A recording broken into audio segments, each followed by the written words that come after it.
Go. Okay, so good afternoon, children. Can you please rise and let us pray? Sally, can you please lead us a prayer? Amen. Okay, so you may now take your seat. So for today, we are going to, I will show you a picture first. And since we don't have current, I'm not able to print out the big picture. So I will show you the pictures in front. Okay. What do you notice on the pictures in front, children? Correct. This picture shows that the files are organized. Okay, and now, children, what is the use of file organizer? Yes, that's correct. It is used to organize the files. And what will you use if you are going to organize your ideas or thoughts? And what kind of organizers would you use? That's correct. It is graphic organizers. So, what is graphic organizers, children? Correct. A graphic organizer is a communication tool that uses visual symbols to express knowledge, concepts, thoughts or ideas, and the relationships between them. Is that correct? Correct. Okay, so for our next task, I'm going to show you pictures here in front, and you are going to identify if this picture is a problem solution description, a compare and contrast process, or a cause and effect. Did you understand, children? Okay. So the first picture is this one. So what is this, children? What kind of graphic organizer is this? Correct.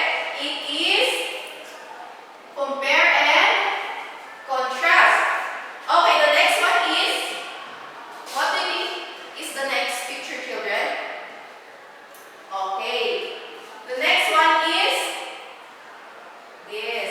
What do you think is this graphic organizer called, children? Correct. It is a problem solution. And the last picture is the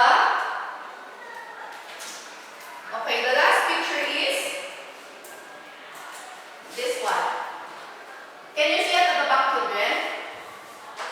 Okay. So the last picture is the cause and effect.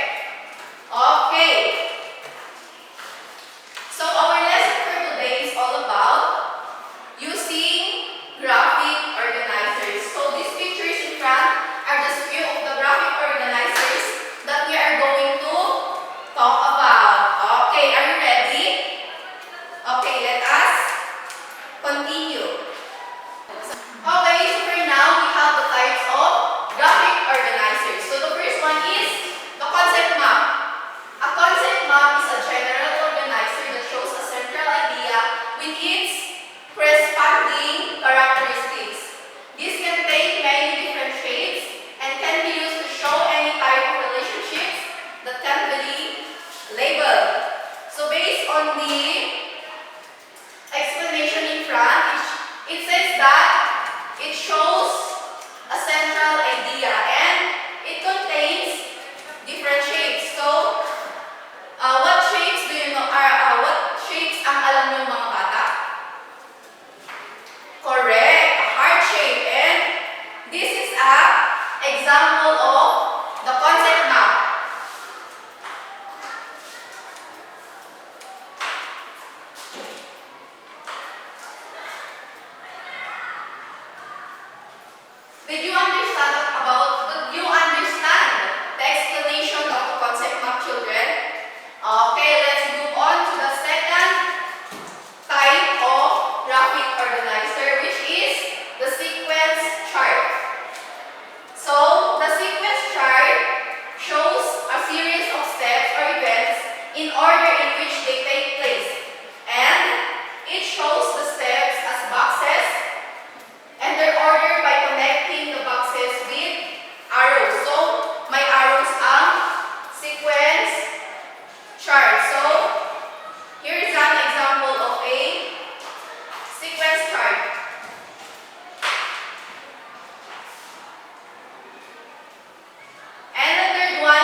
the cause and effect diagram. So cause and effect diagram highlights the direct relationships between different events or concepts. Naintindihan po ba? Okay, magaling. So, this is an example of the cause and effect diagram.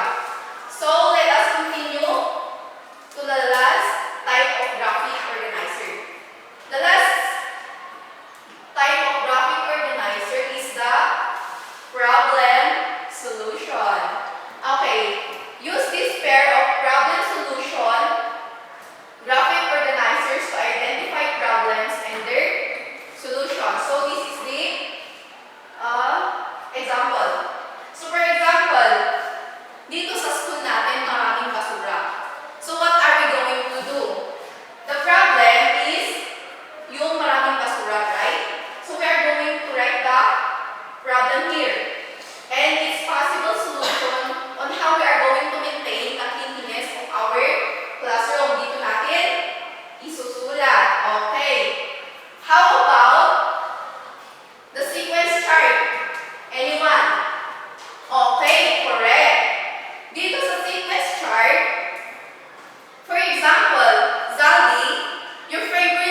trying